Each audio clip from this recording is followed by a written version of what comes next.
So what's the big deal about a jar full of manna? This is Dan from sermonsnack.com, bite-sized truths in 5 minutes or less. In the story where God miraculously provides manna in the desert for the Israelites, at the end of it, he gives this interesting instruction to Moses. He tells him to take an omer of manna and keep it for generations to come, so that they can see the bread I gave to you to eat in the wilderness when I brought you out of Egypt. That's what God says to him. So sure enough, Moses says to Aaron, go and do that. Take a jar, put an omer of manna in it, place it before the Lord for generations to come. And so, as the Lord had commanded Moses, Aaron goes ahead. He puts the manna with the tablets of the covenant law so that it might be preserved. And so a couple questions come up. First of all, how much is an omer of manna? And if you're curious, it's 1/10 of an ephah. And if you're not familiar with those measurements, which I wasn't, it works out to about 2 liters of bread that was stored in a jar. And so there's got this, like, imagine a 2-liter bottle of Coke just stuffed full of bread. And it's sitting there, and it's the symbol for the Israelites. And so why did God instruct them to do that? Well, first of all, it's clear that the Israelites are quick to forget about who God is and what he's done for them. The story says that they're about 75 days after leaving Egypt that they start to grumble and think about, well, maybe we've done the wrong thing, we should go back. I mean, they've forgotten the plagues, they've forgotten about crossing the Red Sea, they've forgotten all about who God is already. So clearly, God needs to help them remember, and he's well aware of how we are hardwired to remember things, especially as it comes to items or icons.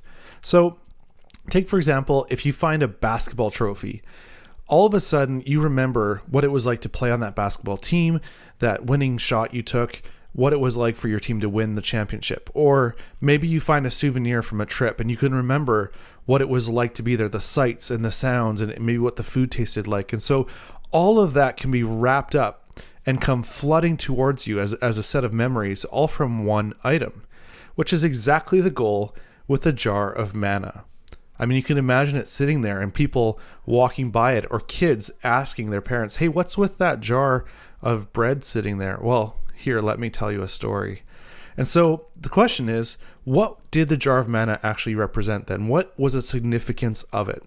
The first is that God was aware of their grumbling. He heard their cry in the desert. He knew of their situation. Second, that omer was the amount of manna they were allowed to collect each and every day. In fact, if they took too much and tried to stockpile it, it would go bad. It would go moldy.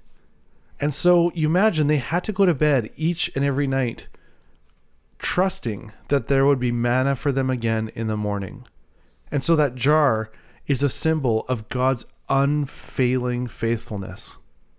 And probably the most interesting thing it symbolizes is that God didn't take them out of the desert. He provided for them in the midst of this really challenging and difficult situation. And so I think for us, when we think of, okay, well, how does God provide in our lives? What does that look like for us? It's interesting to think that we do want God sometimes to just snap his fingers, to just fix things, to just make them completely better. But maybe in the midst of the difficult situation, God provides for us by giving us courage and endurance and patience and that sustenance that we need to make it through one more day. The writer of Lamentations actually captures this beautifully, because in the middle of his lament, he ends up saying this, but because of the Lord's great love, we are not consumed. For his compassions never fail. They are new every morning. And so may this jar of manna remind you that God hears your cry, that God provides for you enough for each and every day, and that in the middle of chaos and confusion and hurt and loss, in the middle of that desert and wilderness, while God might not take you out of it, you can wake up each and every morning to find the ground covered once again with manna. Thanks so much for listening. Don't forget you can hear more episodes by subscribing on Apple Podcasts, Google Play, YouTube, or going online to sermonsnack.com.